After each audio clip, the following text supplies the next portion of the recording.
मरकुस रचित सुसमाचार 2 अध्याय। कई दिन के बाद वह फिर कफरनहूम में आया और सुना गया कि वह घर में है। फिर इतने लोग इकट्ठे हुए कि द्वार के पास भी जगह नहीं मिली, और वह उन्हें वचन सुना रहा था। और लोग एक झोले के मारे हुए को 4 मनुष्यों से उठवाकर उसके पास ले आए।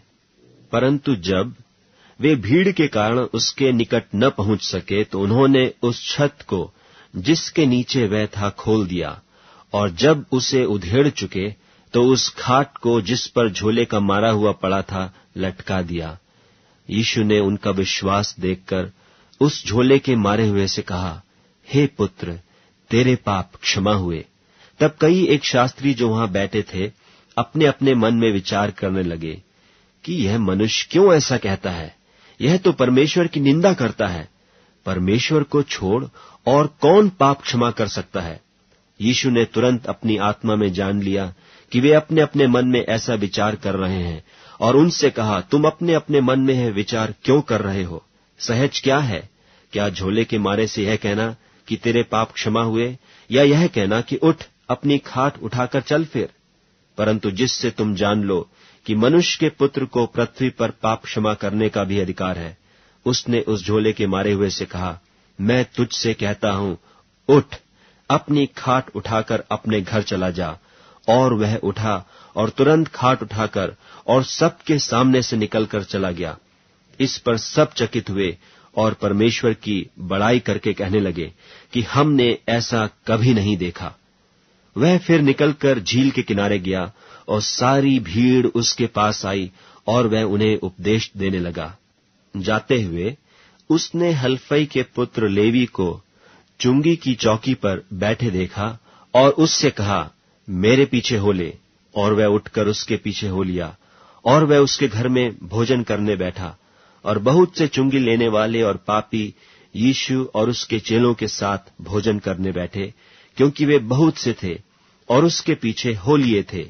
और शास्त्रियों और फरीसियों ने यह देखकर कि वह तो पापियों और चुंगी लेने वालों के साथ भोजन कर रहा है, उसके चेलों से कहा, वह तो चुंगी लेने वालों और पापियों के साथ खाता पीता है।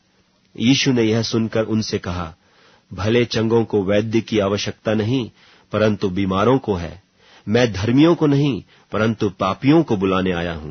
यूहन्ना के चेले और फरीसी उपवास करते थे, सो उन्होंने आकर उससे यह कहा कि यूहन्ना के चेले और फरीसियों के चेले क्यों उपवास रखते हैं, परंतु तेरे चेले उपवास नहीं रखते? यीशु ने उनसे कहा, जब तक दूल्हा बारातियों के साथ रहता है, क्या वे उपवास कर सकते हैं? सो जब तक दूल्हा उनके साथ है, तब तक वे उपवास नहीं कर सकते। परंतु वे दिन आएंगे कि दूल्हा उनसे अलग किया जाएगा, उस समय वे उपवास करेंगे। कोरे कपड़े का पैबंद पुराने पहिरावन पर कोई नहीं लगाता, नहीं तो वह पैबंद उसमें से कुछ खींच लेगा, अर्थात नया पुराने से, और वह और फट जाएगा। नए दाखरस को पुरानी मशकों में कोई नहीं रखता, नहीं तो दाखरस मशकों को फाड़ देगा, और दाखरस और मशकें दोनों नष्ट हो जाएंगी। परंतु दाख का नया रस नई मशकों में भरा जाता है।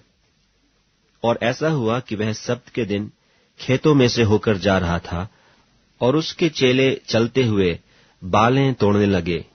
तब फरीसियों ने उससे कहा, देख, ये सब्त के दिन वह काम क्यों करते हैं जो उचित नहीं? उसने उनसे कहा, क्या तुमने कभी नहीं पढ़ा कि जब दाऊद को आवश्यकता हुई और जब वह और उसके साथी भूखे हुए, तब उसने क्या किया था? उसने क्यों कर अबियातार महायाजक के समय परमेश्वर के भवन में जाकर भेंट की रोटियां खाईं, जिसका खाना याजकों को छोड़ और किसी को भी उचित नहीं, और अपने साथियों को भी दी? और उसने उनसे कहा, सब्त का दिन मनुष्य के लिए बनाया गया है, न कि मनुष्य सब्त के दिन के लिए। इसलिए मनुष्य का पुत्र सब्त के दिन का भी स्वामी है।